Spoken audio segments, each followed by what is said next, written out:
team and our session can be able to share with you the fruit of work that has been almost a year in the making.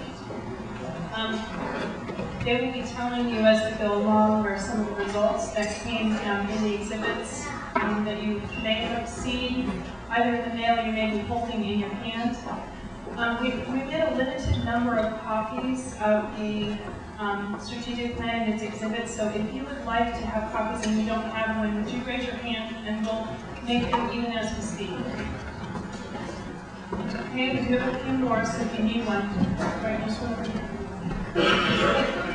If you don't get one this evening, and you can work on with someone, please do that. But if you'd like a copy of your own, just let me know, and we want to make sure that everyone who wants one can have a copy. We have one more.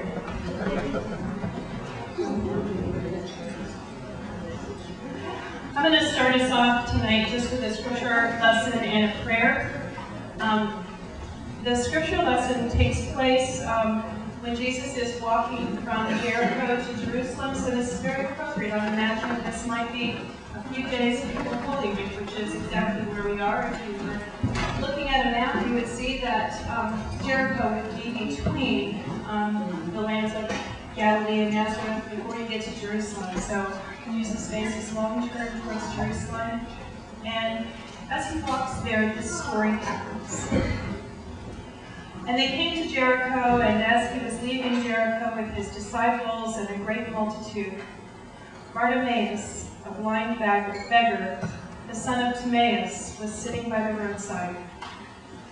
And when he heard that it was Jesus of Nazareth, he began to cry out and say, "Jesus, Son of David, have mercy on me." And many rebuked him, telling him to be silent. But he cried out all the more, "Son of David, have mercy on me." And Jesus stopped in his tracks, and he said, "Call him." And they called the blind man, saying to him, "Take heart, for he is calling you." And throwing off his mantle, he sprang up and came to Jesus. And Jesus said to him, "What do you want me to do for you?" And the blind man said to him, "Master, let me receive my sight." And Jesus said to him, "Go your way. Your faith has made you well."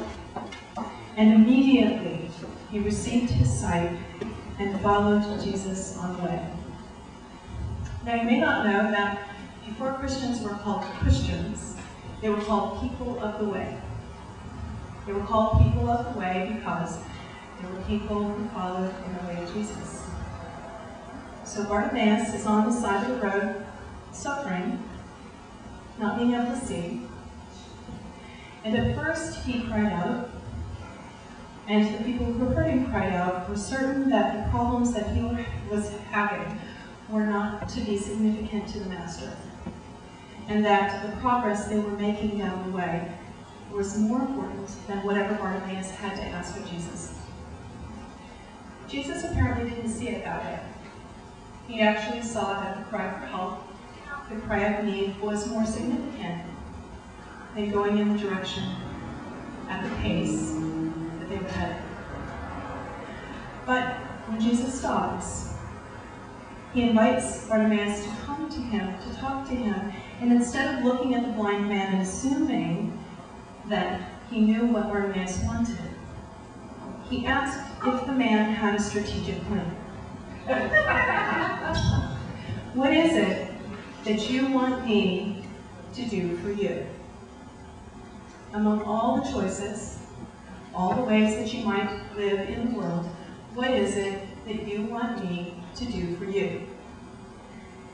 And my sense of this, as I listened to the strategic plan team work on the top 4 strategies, the top 4 objectives for the life of our congregation, I believe it was an effort to sit by the road, calling out to Jesus, wondering what it was that would be the next right thing for this congregation.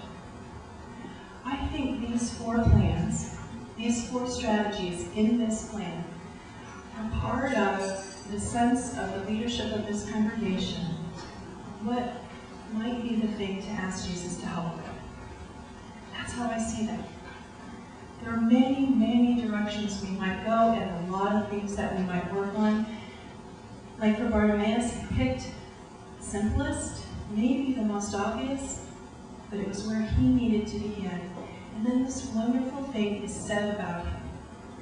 Namely, that Jesus helped him with what he asked for. And he became not a person sitting alongside the road just calling out, but a person of the way. I hope that as we proceed through both asking for Jesus' help on these strategies, that we also will become people who are walking in the way. We didn't come tonight to talk about ideas. We're looking for a way to throw off the mantle and walk further in, follow Jesus from this place to the next right place. Will you join me in prayer? God of grace, thank you for stopping, for hearing our need, for helping us to clarify what it is we wanted to ask you for. And mostly what we ask is that you would help us to be faithful. Help us to follow you in the way. Amen. Harold Floyd was the moderator of our strategic planning team. He did an absolutely fabulous job, and I'm going to invite you to thank him with your applause, and then I'll let him have the microphone.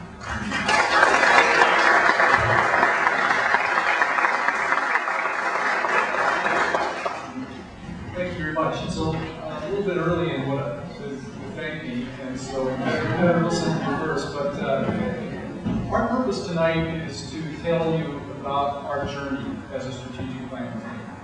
And we're going to ask for your endorsement on some general things, but principally it's to tell you about our journey. About February of last year, a session was showing some rather troubling charts about the trends in the congregation. And we're going to take about a little bit of time here tonight to have our colleague Ron Block talk about those charts and show you what caused the session to be concerned. The session then chartered a strategic planning team to try to figure out how to deal with those particular trends.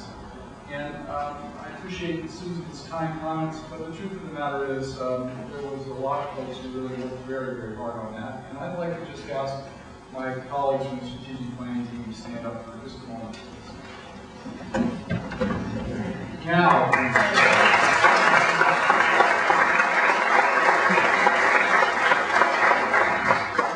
we're missing one, Angela Waltman, who's not here tonight. Really, as I told the session and trustee and EPID members, please make sure if you feel good about what happens here, please make sure you tell Angela. The team started meeting in March of 2009. And when I asked you to apply for them, I want to tell you that the team met pretty religiously twice a month for about 8 to 9 months, and that's on top of other committee meetings and other commitments. So this was a pretty relentless group. So what I'd like to do is, before I turn it over to Ron, just ask you to open up page 1 and 2, because I'm going to refer to that before I turn it over to Ron. So we're going to have you juggle these documents here tonight a little bit. I hope everybody, I hope you can see them. Okay. So the end result of our journey was to come up with 4 different strategies that are contained on page 1. And although you can read them very well, I would like to read them with you. We're going to tell you how we got these strategies, but it's always good to start off with where you're going to end.